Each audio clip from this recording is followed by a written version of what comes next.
여러분 안녕하십니까? 데이터 인사이트 연구소 김진서 소장입니다. 혼자서 시작하는 보건의료 데이터 통계 분석, 의학 연구를 주제로 하여서 설계에서 분석까지 살펴보도록 하겠습니다. 의학 연구에서 꼭 필요한 주제 중에 오늘은 7번째, 회귀 분석의 이해를 살펴보도록 하겠습니다. 본격적으로 내용을 들어가기에 앞서서 목차를 한번 훑어보도록 하겠습니다. 앞으로 살펴볼 내용은 크게 3가지가 있습니다. 첫 번째, 회귀 분석의 개념. 두 번째, 회귀 분석의 용도.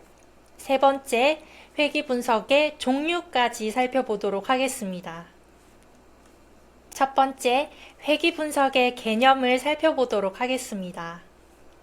회귀 분석이란 독립변수와 종속변수 간의 관계를 밝힐 때 사용합니다. 독립변수가 한 단위 변할 때 종속변수가 어떻게 변하는지 분석을 하게 됩니다. 우측에 보이는 그림과 같이 A라는 독립변수가 있을 때 B라는 종속변수에 미치는 영향력을 수학적으로 표현하는, 즉 모델링을 하는 역할을 합니다. 따라서 회귀 분석이란 종속변수를 예측하는 데 도움을 주는 중요한 도구라고 볼 수 있겠습니다.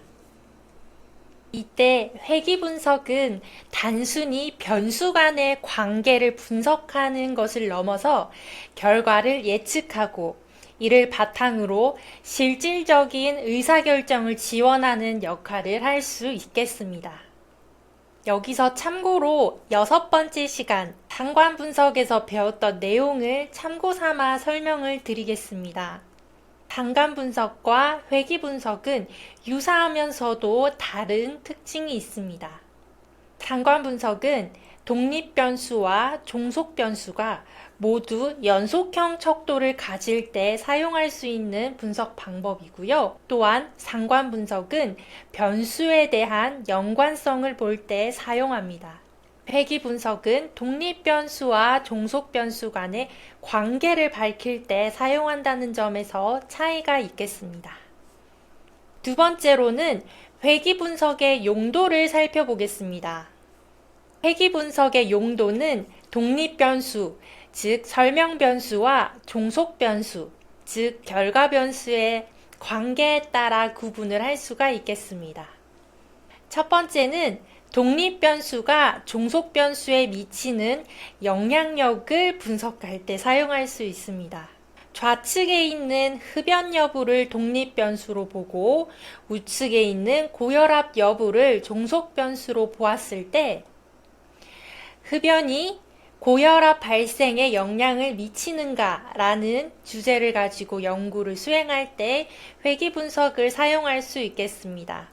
다시 말해서 독립변수와 종속변수, 이 두 변수 간의 관계의 강도와 방향을 파악하는 데 사용할 수 있습니다.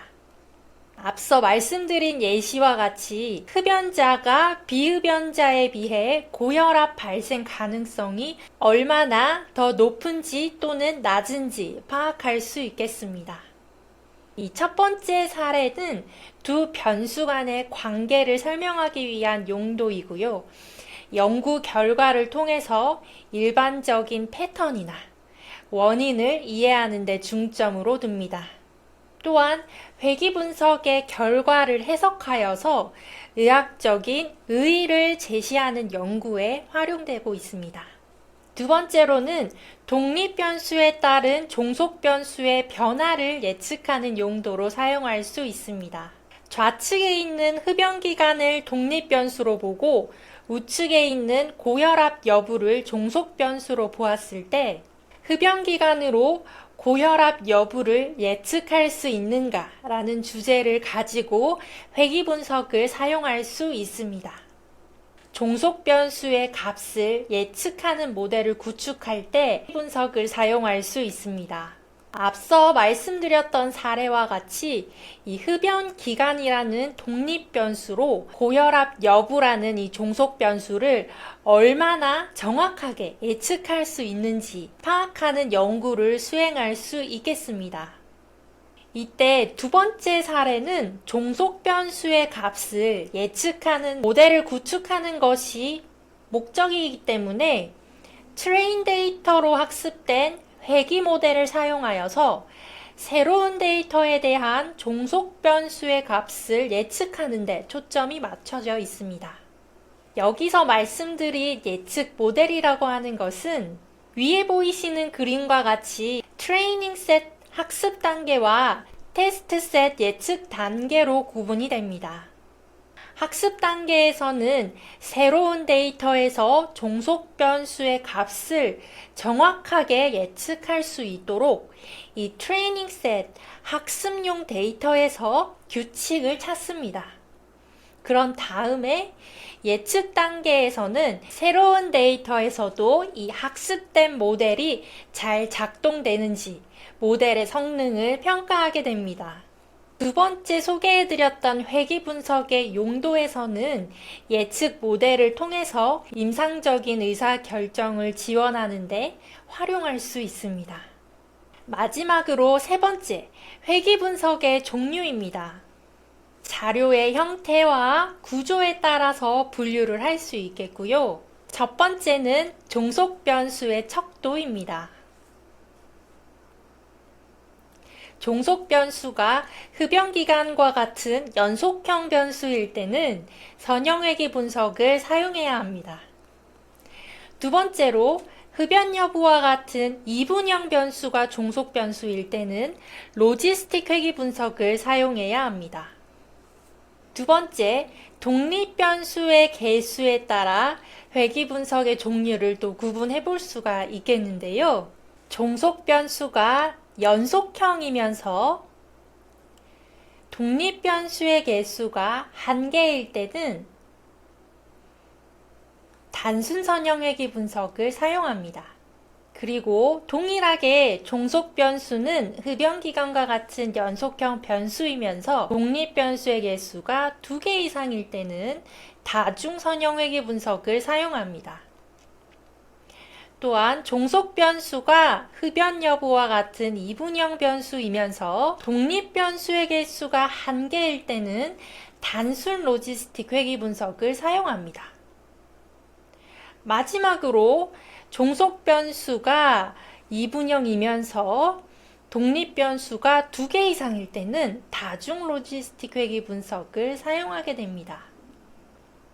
지금까지 회귀 분석의 이해 함께 살펴보셨는데요. 이해가 잘 되셨기를 소원합니다. 의학 연구에서 꼭 필요한 회귀 분석의 이해 3가지로 정리하겠습니다.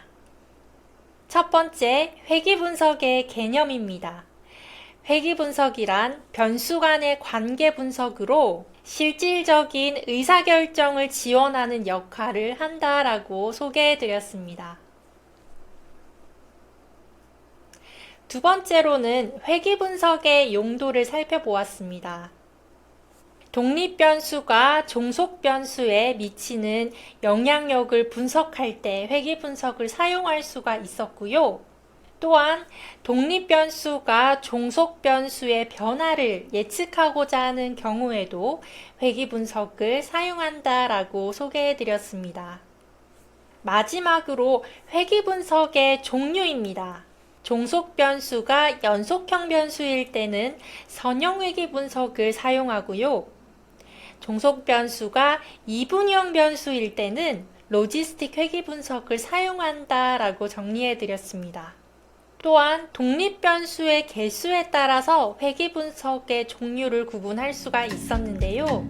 오늘 배웠던 내용 어떠셨을까요? 연구에서 가장 많이 사용하는 분석 방법이라고 말할 수 있는 회귀 분석에 대해 살펴보았습니다. 혼자서 시작하는 보건의료 데이터 통계 분석은 의학 연구를 주제로 하여서 설계에서 분석까지 다루고 있습니다. 그 7번째 시간 회귀 분석의 이해 함께 살펴보았습니다. 지금까지 함께 해주셔서 감사합니다. 오늘도 건강 그리고 행복하세요, 여러분.